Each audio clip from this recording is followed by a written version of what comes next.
우리는 매일 바쁘게 살고 스트레스와 피로 속에서 건강을 놓치기 쉽습니다. 바쁘게 살아가는 하루하루 우리는 종종 몸도 마음도 지쳐갑니다. 따뜻한 무언가가 필요할 때 한 스푼의 꿀은 그 자체로 위로가 됩니다. 목이 아플 때, 기운이 없을 때, 그리고 이유 없이 마음이 허할 때도 그저 꿀 한 스푼이면 괜찮아질 것 같은 기분 느껴보셨나요? 오늘은 이 작은 자연의 선물이 우리 몸에 삶에 어떤 기적을 주는지 천천히 그리고 깊이 알아가 보려 합니다. 꿀은 달콤하지만 단맛 그 이상의 것을 줍니다. 많은 분들이 알고 계시듯 꿀은 예로부터 천연 보약이라 불려왔습니다. 단맛 때문에 단순히 설탕 대체제로만 생각하기 쉽지만 꿀에는 강력한 항산화 성분과 면역력 강화 효과 등 건강에 이로운 성분이 풍부하게 들어 있습니다. 하지만 아무리 좋은 꿀이라도 모든 음식과 잘 맞는 건 아니며 꿀과 함께 섭취할 경우 건강에 부정적인 영향을 줄 수 있는 음식들도 분명 존재합니다. 또한 꿀을 제대로 복용하려면 몇 가지 주의사항도 꼭 알고 계셔야 합니다.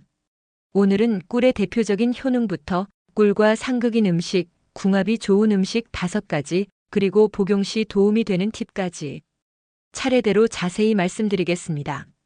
지금 영상 끝까지 보시고 소중한 분들과 공유하시면 좋을 것 같아요. 아직 좋아요, 구독 안 하신 분들 구독 누르시고 오늘 더 건강해지세요. 먼저 꿀의 주요 효능입니다.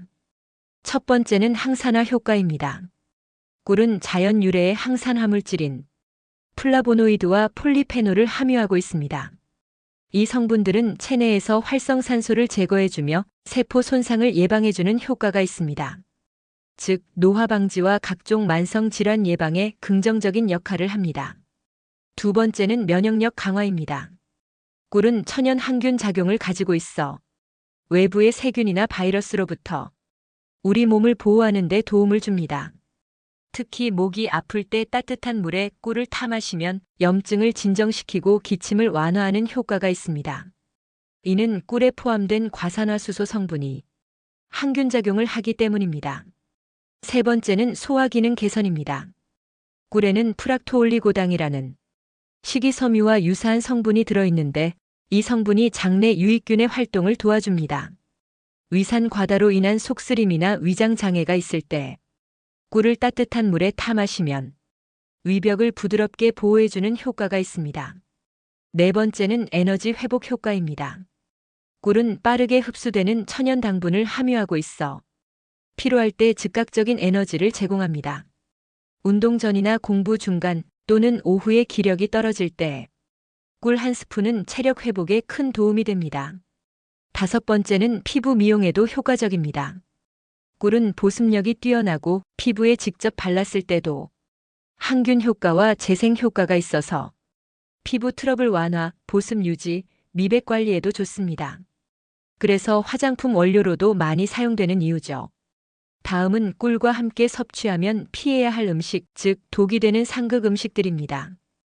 꿀은 성질이 따뜻한 편이라서 잘못된 조합은 체질에 맞지 않거나 소화 장애를 유발할 수 있습니다. 첫 번째로 피해야 할 음식은 두부입니다. 두부는 성질이 차가운 반면 꿀은 따뜻한 성질이 강해 상반된 속성 때문에 함께 섭취하면 소화에 방해가 됩니다. 실제로 예로부터 꿀과 두부는 상극이라는 민간 지식도 전해지고 있습니다. 특히 위장이 약하거나 체질이 찬 분은 두 조합을 피하시는 게 좋습니다. 두 번째는 파, 특히 생파입니다.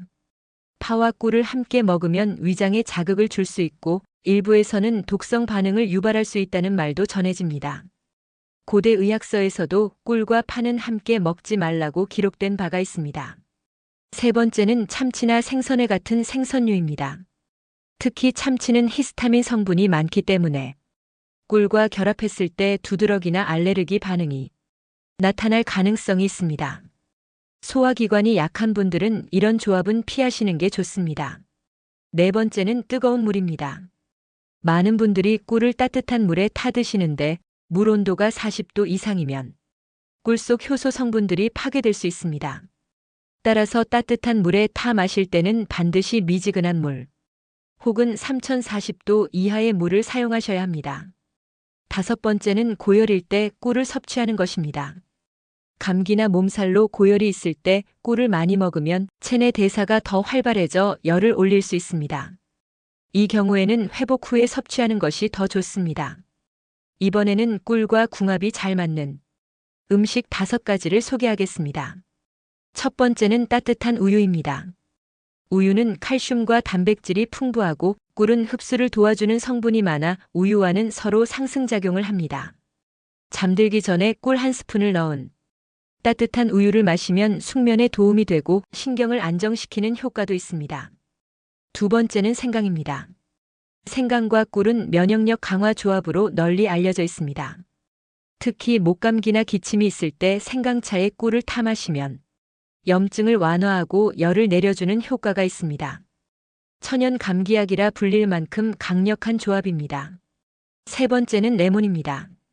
비타민C가 풍부한 레몬과 항산화 효과가 뛰어난 꿀이 만나면 감기 예방은 물론 피부 미용에도 큰 도움이 됩니다. 특히 아침 공복에 미지근한 물에 꿀과 레몬을 섞어 마시면 체내 해독 효과도 기대할 수 있습니다. 네 번째는 바나나입니다. 꿀과 바나나는 둘 다 소화를 돕고 혈당을 안정시키는 데 효과적입니다. 아침 식사나 운동 후 간식으로 바나나를 썰어 꿀을 약간 뿌려 먹으면 영양 밸런스가 뛰어난 에너지 식사가 됩니다. 5번째는 고구마입니다. 고구마는 식이섬유가 풍부해 장 건강에 좋고 꿀은 고구마의 단맛을 한층 더 풍부하게 해줍니다. 군고구마에 꿀을 살짝 곁들이면 간식으로도 훌륭하고 포만감이 커서 다이어트 중에도 추천할 수 있는 조합입니다. 이제 마지막으로 꿀을 복용할 때 기억하면 좋은 실천 팁들을 알려드리겠습니다. 첫째, 하루 섭취량은 성인 기준으로 1스푼에서 2스푼 정도가 적당합니다. 과도한 섭취는 혈당 수치를 높일 수 있기 때문에 당뇨가 있으신 분은 꼭 의사와 상담 후 드시는 것이 좋습니다. 둘째, 공복에 먹는다면 미지근한 물에 타서 드시는 것이 좋습니다. 위 점막을 보호하고 장 활동을 도와 변비 해소에도 효과적입니다.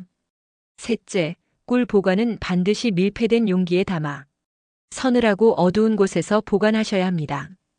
직사광선을 받으면 품질이 변할 수 있고 냉장 보관은 권장되지 않습니다. 결정이 생긴 꿀은 품질이 떨어진 것이 아니라 자연 현상이니 안심하고 따뜻한 물에 중탕해서 드셔도 됩니다. 넷째, 꿀은 만 1세 미만 영아에게는 절대 먹이면 안 됩니다. 보툴리 눔균에 의한 감염 가능성이 있기 때문에 반드시 피해야 합니다. 오늘 영상에서는 꿀의 효능부터 궁합 좋은 음식과 주의할 조합, 복용 팁까지 다뤄보았습니다. 단순히 달콤한 맛을 넘어서 제대로 알고 먹으면 꿀은 정말 강력한 자연 치유식품이 될 수 있습니다. 꿀은 감기, 위염, 장 트러블, 스트레스, 면역 저하, 피부 문제, 고혈압 등 다양한 증상 개선에 도움이 됩니다. 하지만 꿀은 치료제가 아닌 보조적인 건강식품으로 이해하셔야 하며 기저질환이 있거나 특정 약물을 복용 중이시라면 반드시 전문가와 상담 후 섭취하시는 것이 좋습니다. 이 정보를 바탕으로 여러분도 일상에서 꿀을 건강하고 현명하게 활용해 보시길 바랍니다. 영상이 도움이 되셨다면 좋아요와 구독, 알림 설정하셔서 매일 더 건강해지세요. 다음에도 여러분에게 도움되는 건강정보 배달해 드릴게요.